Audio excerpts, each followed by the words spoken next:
DPRD Banjarmasin bersama dengan pemerintah Kota Banjarmasin berupaya mengembalikan kembali fungsi sungai yang dulunya sebagai jalur transportasi warga melalui Raperda Penyelenggaraan Transportasi yang memuat konektivitas transportasi darat wan sungai seiring perkembangan zaman transportasi warga dari sungai berpindah ke darat.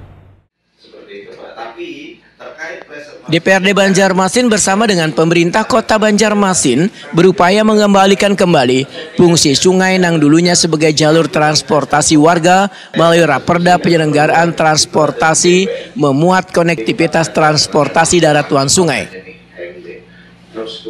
Ketua Raperda Penyelenggaraan Transportasi memuat konektivitas transportasi darat wan sungai, Apri Jaldi, wetakuni primati usai rapat Pansus bersama Dinas Perhubungan Banjarmasin di Komisi 3, Gedung DPRD Banjarmasin jelang tengah hari Kamis, 14 September 2023 membedakan.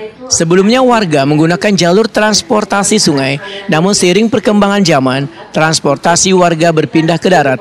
Raperda ini bertujuan, ujar Apri Jaldi, kembali memfungsikan sungai menjadi jalur transportasi wan sebagai salah satu upaya untuk memecah kebuntuan transportasi yang ada di darat. Nah, kita melupakan sungai, yang mana sungai ini sudah berat 100 tahun itu menjadi transportasi sebenarnya, tinggal kita menghidupkannya bagaimana. Nah, harapan kita dengan penyelenggaraan transportasi ini, makanya namanya penyelenggaraan transportasi darat dan sungai. Artinya kita tidak melupakan sungai, kita ingin memanfaatkan sungai semaksimal mungkin sebagai salah satu upaya kita memecah kebutuhan transportasi yang ada di darat. Jadi mungkin kita akan membagi porsinya terkait angkutan barang dan lain-lain itu untuk kita bisa fokuskan ke sungai. Terus itu selain itu juga angkutan massa yang nyaman dan terintegrasi ke seluruh titik-titik penting yang ada di Kota Banjarmasin. Jadi seperti itu.